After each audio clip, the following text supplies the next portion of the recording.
Salut la jeunesse. Je fais un petit reportage, je m'appelle Laurent. Vous allez bien? Ouais. Vous êtes d'ici? Ouais. Vous êtes du coin? Oui. Bon, alors moi je passe un petit peu pour prévenir les gens qu'un jour ou l'autre on va mourir. Est-ce que vous êtes au courant? Ah, apparemment, D'accord. Qu'est-ce qui va se passer après? on est plus là. Non mais justement, après une fois qu'on est là-bas, qu'est-ce qui va se passer? Est-ce qu'on va continuer à vivre? Est-ce qu'on va pas continuer à vivre? Est-ce qu'on va être transformé en cochon? Est-ce qu'on va être... Qu'est-ce qui va se passer? Ça va. D'accord. Alors, je vais vous dire. Une fois qu'on est mort, on va être jugé. Et on va être jugé par rapport au bien ou au mal qu'on a fait. Et j'espère d'ailleurs, parce que tous les grands criminels comme Hitler, comme Saddam, comme tout le monde, j'espère qu'ils vont être jugés, on est bien d'accord, tous les mauvais, méchants. Donc on va être jugé. Et on va être jugé par rapport aux 10 commandements. Vous connaissez les 10 commandements? Oui. Alors on va voir comment vous allez faire. Et attention, je ne vous juge pas. Est-ce que vous avez déjà menti? Ouais, lui aussi. Et moi aussi, hein. Comment on appelle quelqu'un qui a menti? Un menteur. Est-ce que vous avez déjà pris quelque chose qui n'est pas à vous? Ouais. Comment on appelle quelqu'un qui prend quelque chose qui n'est pas à lui? Alors attention, celle-là, Ou un emprunteur, ça peut dépendre. ça peut dépendre. Est-ce que vous avez déjà regardé une femme dans la rue pour la convoiter? Ah ouais. Avoir du désir ardent?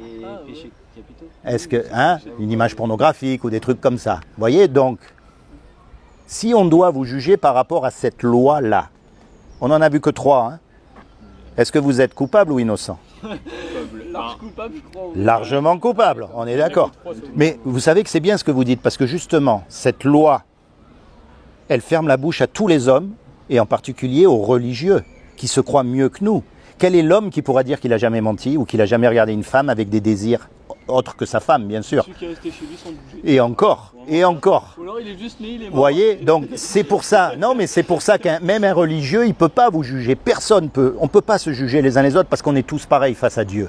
Et donc, le jour où on meurt, on va être déclaré coupable puisqu'on a cassé la loi. Et si on est coupable, on va au paradis ou en enfer? En enfer. Et ça, Ça dépend peut-être aussi d'un jugement. Si on est coupable ou pas, enfin, ça dépend du ah, taux. mais il n'y a pas de taux, il y a marqué tu mentiras pas. Il n'y a pas marqué tu mentiras pas beaucoup. Il n'y a pas marqué tu voleras pas beaucoup. Donc, Après, de mentir, ça- vous avez remarqué comme ça chatouille de parler de l'enfer? Ça nous gêne. On préfère ne pas en parler. On préfère ne pas y croire. Parce que ça nous gêne au fond de nous. Il y a quelque chose qui nous dit « Oula, ça c'est un sujet, il faut faire attention parce que ça j'aime pas du tout. » On est d'accord. Oui, parce qu'on est tous par là. Maintenant, je vais vous dire une chose. Est-ce que vous êtes créateur? Il y a quelqu'un qui fait de la musique ici? Il y a quelqu'un qui fait quelque chose, un art quelconque, de la peinture, de la... De temps en temps, je dessine. Vous aimez vos dessins? Ouais, ça arrive. Un musicien, il va aimer sa musique. Un cuisinier, il va aimer sa cuisine. Ah, mais Maintenant, pour revenir, est-ce qu'on s'aime nous? c'est pas ça, c'est que Dieu qui nous a fait. Non, mais regardez, non, mais il a raison. C'est limite ça, on dirait. Il a raison. Dieu qui a tout créé, il aime sa création. Il aime le monde, puisque c'est lui qui l'a fait. On est bien d'accord. Et comme il aime le monde, il ne veut pas punir. Même lui, il ne veut pas qu'on aille en enfer. Alors comment on fait? Et comme il ne veut pas qu'on aille en enfer, il a fait justement quelque chose pour que vous et moi, malgré qu'on soit coupables, on puisse éviter d'y aller dans cet enfer. Est-ce que vous savez ce qu'il a fait? Parce que je vais vous dire une chose. Les 7 péchés capitaux. Même si je vous souhaite de vivre jusqu'à 120 ans en très bonne santé, je ne peux pas vous garantir un mois, ni 10 minutes.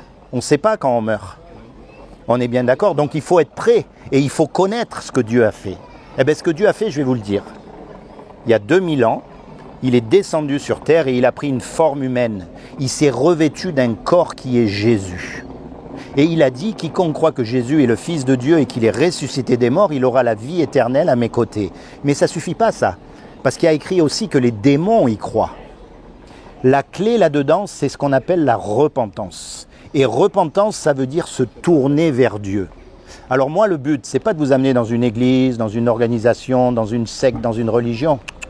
Quand vous êtes tout seul, Bonsoir. On ferme. quand vous êtes tout seul, tournez-vous vers Dieu, parlez-lui avec vos mots, vos langages, vos colères, ce que vous avez dans le cœur. N'ayez pas peur. Vous avez remarqué une chose, on est tous uniques. Il n'y en a qu'un comme vous. Vous savez ça. Mais ce qu'il y a de plus fou, c'est qu'il n'y en a qu'un comme vous depuis le début de la création. C'est ça qui est fou. Depuis toute l'histoire de l'humanité, il n'y en a qu'un comme vous. C'est pas dingue ça? Ça montre que Dieu il veut une relation personnelle avec vous. Comme le parc, merci. Ouais. On y va. Merci. Bon. Allez les gars, Je vous laisse. On rejoindre la porte principale, s'il vous plaît. Ah, le grand chemin. Ils nous font faire de la gymnastique. C'est bien. Allez, on y va. Voilà, vous avez une religion vous? Non, vous croyez pas? Non, vous ne pouvez pas être athée. Je suis athée, je crois en moi-même. Alors je vais vous dire, vous savez pourquoi vous ne pouvez pas être athée? Parce que pour être athée, il faut avoir la connaissance absolue. Et vous ne l'avez pas. Personne ne l'a. Tous les jours, on découvre de nouvelles choses. Je ne veux pas y croire, je trouve que ça sert à rien. Ah, voilà. Remettre ses mains dans quelqu'un qu'on n'a jamais vu, qu'on ne peut pas voir ou qu'on ne verra jamais, ça sert strictement à rien. Mais vous savez pourquoi? Parce que vous confondez religion et Dieu. Alors que Dieu, c'est l'inverse de la religion. Oui, mais on ne peut pas le voir. Qui nous dit qu'un jour il a vraiment existé? Mais est-ce que vous avez déjà vu votre cervelle? Non mais... On ne peut pas la voir. Elle existe. Non, mais il y a des tas de choses qu'on ne voit pas et qui existent. Regardez les sentiments. Oui. Regardez la voix. Enfin, si en vrai, si on fait un IEM ou un truc comme ça de notre cerveau, on le voit. Regardez la voix. Oui. Vous l'entendez? On la voit pas. Mais vous la voyez pas. Il y a plein de choses qu'on ne voit pas et qui existent. Alors, vous voulez que je vous donne une preuve? Faites voir votre téléphone. Vous inquiétez pas. Vous voyez le téléphone là? La preuve même, non mais la preuve même qu'il y a quelqu'un qui a fabriqué ce téléphone. Oui. Elle est là devant vous. C'est le téléphone lui-même. Mais vous ne saurez jamais qui c'est. Maintenant, vous regardez la création. Si on se renseigne, on peut... Ouais, non, mais oui, encore, je vais vous dire. Maintenant, vous regardez la complexité de l'univers. C'est réglé comme une horloge. On est bien d'accord. Donc, puisqu'il y a une création, il y a forcément un créateur. Mais attention, ne mélangez pas avec la religion. Si vous connaissez un peu l'histoire de Jésus, c'est les religieux qui ont mis Jésus sur la croix. C'est eux qui l'ont tué. Et aujourd'hui, qui c'est qui nous dégoûte de Dieu? C'est les religions d'aujourd'hui.